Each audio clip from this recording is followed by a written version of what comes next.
Hola amigas, amigos y clientes de la comunidad de BTG Pactual en Chile.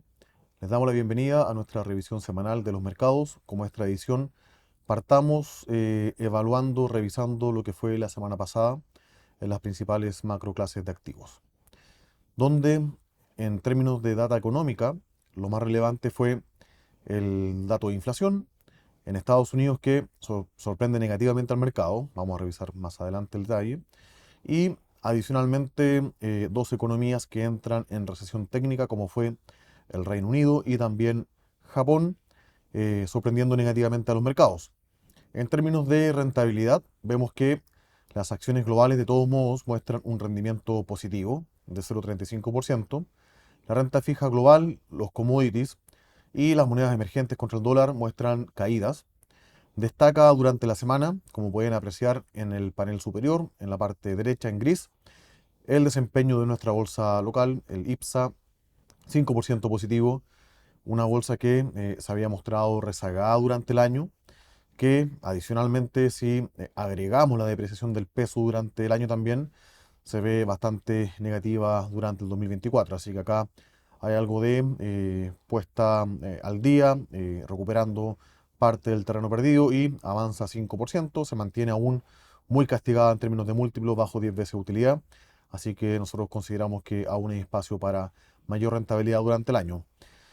Año que, como nos muestra el gráfico inferior, nos entrega una rentabilidad positiva para la renta variable de 3,3%, donde destaca en el año principalmente Estados Unidos y Japón. La renta fija negativo con el rebote en las tasas de interés. Los commodities también ahí mostrando un desempeño negativo y el dólar a nivel global mostrando una tendencia apreciativa. Lleva ya 2,59% este índice en particular contra monedas desarrolladas. Si vemos el detalle del rendimiento de la renta variable, destaca Japón, un 2,28%.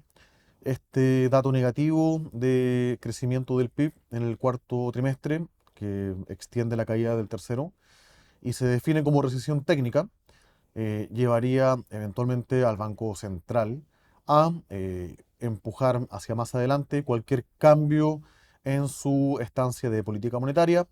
Recordemos que el Banco de Japón no solamente tiene política monetaria que regula las tasas largas, también tiene un control de la curva en las tasas más largas. Y adicionalmente, su programa de estímulo monetario, no tradicional, no convencional, lo lleva a ser un comprador importante de deuda fiscal, pero no solamente deuda, sino que también de forma indirecta de acciones de esta bolsa. Así que con esto Japón consolida un muy buen año y en la semana tiene una rentabilidad de 2,28%. Una semana que también vio rendimientos positivos para los mercados emergentes. Tuvimos toda la semana cerrado en China continental. El año nuevo lunar obviamente es una tradición y los mercados dejan de operar. Toma su reapertura hoy lunes en la mañana con un rebote, pero nada muy pronunciado. Hay algo de excepción en relación a las medidas de tasa de interés que determina el Banco Central. Y por último, Latinoamérica algo más rezagado durante la jornada, la semana mejor dicho, con un rendimiento igual positivo, pero menor que sus pares emergentes. En términos de la renta fija, ya lo había comentado, el dato sorpresivo al alza en la inflación en Estados Unidos lleva a que principalmente las tasas de interés de los países desarrollados, estas son las curvas entre plazos de 2 hasta 10 años, se mueven al alza. Esto se traduce en pérdidas de capital para la categoría y muestra una caída de 0,34% que impacta principalmente al investment grade, tanto global desarrollado como emergente. En la parte positiva, emergentes, high yield y también en Latinoamérica muestran una rentabilidad positiva. En términos de monedas, el dólar se aprecia contra desarrollados, acá las barras azules a la izquierda. Las monedas emergentes se deprecian contra el dólar y destacan por la parte positiva durante la semana el peso colombiano, el peso mexicano y al revés, en la parte negativa, en línea con lo que ya comenté de la política monetaria en Japón, el yen que se deprecia y alcanza niveles máximos del año. En términos de commodities, con poco movimiento en general o poco volumen dado el feriado de la semana en China, De todos modos, el índice completo muestra una caída, el petróleo un rebote, 3%.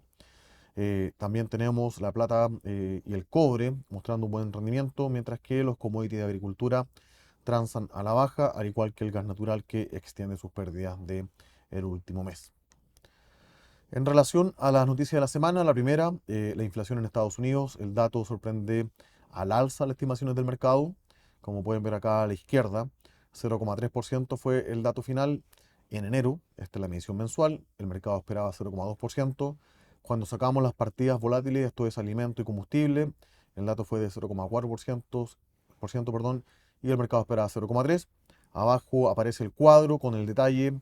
También se publican precios de exportación y de importación y también precios al productor, donde ambos sorprenden de forma negativa al mercado. El gráfico de la derecha nos muestra la evolución en 12 meses, esta es la medida interanual de inflación desde el año 2000 a la fecha para el consumidor. También la medida favorita de la Fed, el PCE, el Personal Consumption Expenditure, que es los precios que se despejan de la parte de consumo privado del PIB.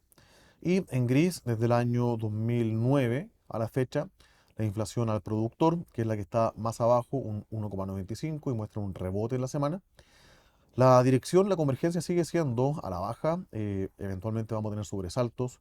No está, como dice el presidente de la Fed, el señor Powell, no se puede cantar victoria aún de que la convergencia al 2% está garantizada durante el año y por lo mismo nosotros estamos más de acuerdo con la Reserva Federal que con el mercado de que es muy difícil que los primeros recortes de la tasa Fed se produzcan en el mes de mayo, ni pensarlo para marzo, eventualmente podría ser para el mes de junio. Cuando vamos al detalle, y bueno, ahí pueden pausar el video y darle zoom, pero les comento las diferentes partidas de inflación en el mes en Estados Unidos, nos dan cuenta que el 0,31% del mes de enero se explica en la parte core con un incremento de 0,39. Acá los colores rojos son los que nos tiran la alerta y en la parte inferior del cuadro lo que se denomina shelter, que es los pagos de arriendo y el arriendo equivalente o hipotético que tendría que pagar un propietario, ¿ya? Considerando tasa de interés y precio de la vivienda, es lo que muestra persistencia en la inflación. Hay otras partidas que tienen un rebote también o que han tenido dificultad para converger a lo que era su promedio histórico previo a la crisis del COVID. En particular, la comida fuera del hogar, que está en el segundo recuadro, donde dice Food Away from Home, tiene un peso de 5,3% en la canasta y tuvo un incremento en enero de 0,47% y lleva ya varios meses subiendo a un ritmo que es el doble o más de lo que era su velocidad pre-COVID. De ahí se explica los que han tenido la oportunidad de viajar a Estados Unidos y consumir comida, obviamente fuera de casa, esto es restaurantes y bares, los precios han incrementado de forma significativa. Segunda noticia de la semana, como ya es un continuo, el reporte de resultados del cuarto trimestre en Estados Unidos, donde ya más de 2/3 de las compañías han mostrado su número al cierre del año.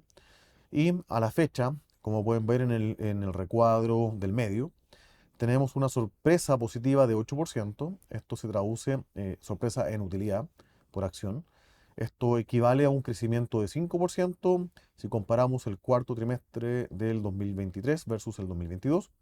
Y también en la parte de ventas hay una sorpresa positiva de 1% en relación a lo que esperaban los analistas y esto equivale a un crecimiento de 4% en esta medición relativa, ¿ya?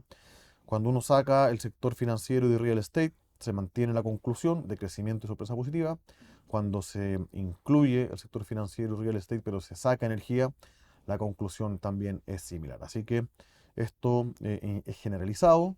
Obviamente acá las partidas que han tenido un impacto mayor ha sido energía y precio, perdón, y empresas de commodities, el resto subiendo prácticamente de forma homogénea.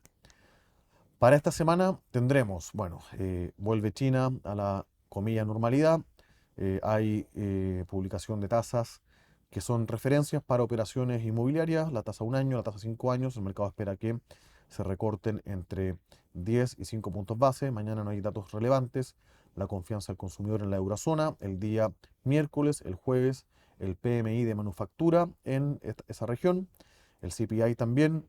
En Estados Unidos tendremos datos de PMI de manufactura y servicios, precios de viviendas nuevas en el caso de China y terminamos el día viernes con también el dato de precio al productor en Chile. Empresas que reportan durante la semana, que ya van quedando obviamente cada vez menos. Si me dan un segundo acá. Dentro de la más relevante tenemos Home Depot mañana, ¿ya? También tenemos varias empresas del sector de retail. Y lo más relevante el día miércoles, los resultados de Nvidia, que nos darán cuenta de cómo sigue este crecimiento de las utilidades, pero sobre todo el guidance, en relación con las ventas de diferentes partes y piezas que tienen, están de alguna forma vinculadas a la inteligencia artificial. Así que eso es lo más relevante para esta semana. Como siempre, agradecemos su sintonía, que también nos sigan en redes sociales, revisen nuestros informes y se conecten a nuestros webinars. Muchas gracias.